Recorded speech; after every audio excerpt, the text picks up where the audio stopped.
Welcome back to the Steve Malzberg Show. I'm Bill Tucker, filling in for Steve. Yesterday, I sat down with legendary entrepreneur and corporate whistleblower Walter Raquet, who wrote a great new book, Government is Killing the Economy, the Economic Impact of Regulation and Government Mismanagement on the U.S. Economy. Common sense and thoughts on finding a cure. Welcome. Good to have you here. Thank you very much. Before we began this conversation about regulation in the economy, I want to start by playing a piece of sound from President Obama at his last State of the Union speech, where he addresses this notion of regulation. It has been difficult to find agreement over the last 7 years. And a lot of them fall under the category of what role the government should play in making sure the system's not rigged in favor of the wealthiest and biggest corporations. Working families won't get more opportunity or bigger paychecks just by letting big banks or big oil or hedge funds make their own rules at everybody else's expense. I think there are outdated regulations that need to be changed. There is red tape that needs to be cut. Yeah, which doesn't explain, Walter, why under his tenure as President of the United States, he's introduced more than 600 different new regulations, amounting to some 22,000 pages of regulations on the economy. It doesn't strike me that he understands what the cure on this economy is. What's your reaction? Well, I mean, the whole thing is, it's incredible. The cost of his regulation alone is $783 billion. That's a burden on business. That's money that could be spent on growing businesses, creating jobs. I mean, the number one problem, 79% of all the CEOs interviewed by Price Waterhouse last year said that overregulation is the number one cause that's preventing them from growing their businesses. But people, I think, are afraid of those CEOs. I think they look at those CEOs and say, you're the people who've taken jobs away from Americans. You're the people who have done so at your benefit to increase not necessarily the margins of the company, but the size of your paycheck. So there's a little bit of skepticism that has to be overcome. Well, I think it's pretty simple. Business creates 100% of the jobs. I wish that were true. I have to stop you on that. Yeah. You've worked in government at some point. They don't. I mean, we've had an economy where the government has taken it upon itself to decide it has a role in creating jobs. I think that what I'm saying is that without business and the taxes paid by the businesses and their employees, there would be no government. Amen. So basically, the government is supposed to be public servants working for the taxpayer and business, and they're not. It's funny, I met a group of very bright Chinese people, and I'm talking about doing a joint venture over there, and they had a remarkable conversation with me.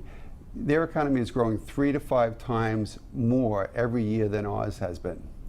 And the reason is their government works hand in hand with business to grow their economy because they know it's so important. And yet our government just seems to be anti-business. They don't talk to business, or if they visit Obama in the White House, he charges them. He gets their charge card and charges them for lunch. Yeah, but there's an irony in this, and you must recognize it because you're a very smart guy. The Chinese government, the Chinese economy is a state-run economy. So where do we reconcile? Where's that role, I guess, is what I'm trying to get at, between us being a state-run economy, a private run economy, and the role that government should play in terms of facilitating an economy? Well, I think that there has to be a balance. I think business and government should be working hand in hand. When new regulation comes out, they should be working hand in hand to see that it makes sense and that it's simple enough. I mean, just take the IRS code, 74,000 pages. That's 3 stories high. Businesses pay $288 billion in taxes. They spend $300 billion to their advisors and preparers to file those returns. Also embedded in that 74,000 pages is 1.5 trillion of carve-outs. That means income that's exempt. That's a result of our politicians and lobbyists doing special favors for industries. Yeah, and I just want, before we move on, I want everybody to think about 3 stories of regulations, of pages. Go outside, find 3 stories in the city where you are or where you live, and think about a stack of papers that high. It is phenomenal. It's in some ways easier to understand than the cost that you were talking about at the beginning of our conversation in terms of how much it costs. Right. Now, your book has some solutions. Yes. The irony of this is, and I want everybody in America to understand this, everybody watching this, Walter has sent a copy to every member of Congress. They've all gotten it. He all said, take a look at it. We need to start addressing this very serious issue. So Walter, now that we know it's a serious issue and that you actually took the time and the money to send them the book, how many people did you hear back from? None. Yeah.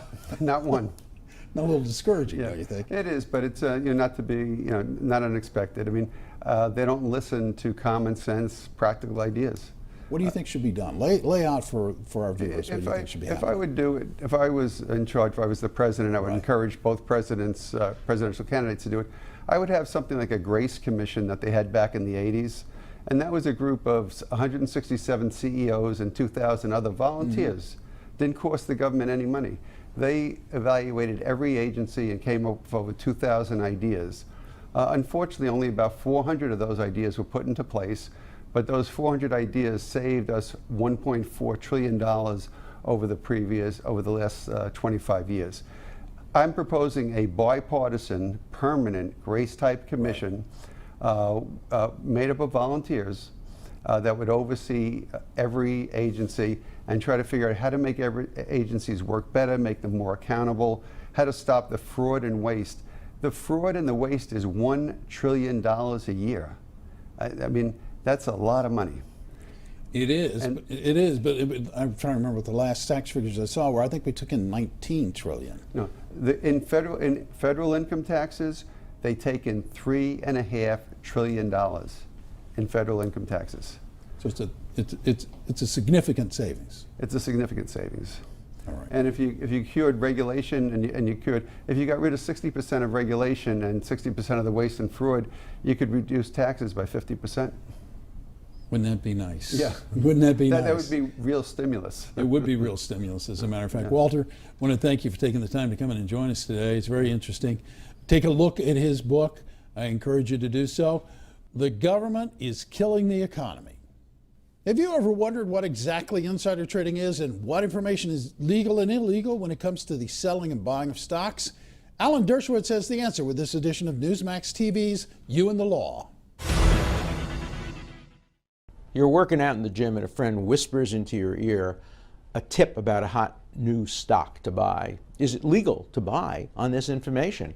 Well, usually it's legal, but sometimes buying stocks on information can become insider trading, and that is clearly illegal. Insider trading is the buying or selling of a security by someone who has access to material, non-public information about the security. This means that the information is not disclosed to the public and is important enough to move the stock price. For example, the fact that the CEO has 2 golden retrievers may be non-public, but it's certainly not material to the stock price.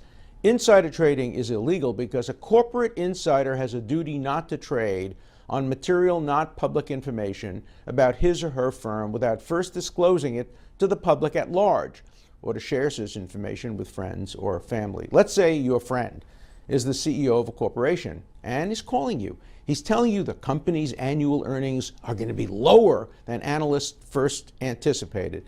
That CEO has just disclosed material, corporate information to you. And if it hasn't been publicly released, the information is non-public. As the recipient of that tip, it's called the tippee, you would be guilty of illegal insider trading, and the CEO, the tipper, may also be in trouble for revealing this information if they knew you might use it to profit from it. Even though you're not a corporate insider yourself, the Supreme Court has held that as a result of your knowledge of the fiduciary duties of the corporate insider you spoke to, you may have an obligation not to trade on that stock. So if you receive insider information, do as the SEC says, either publicly disclose or abstain from trading.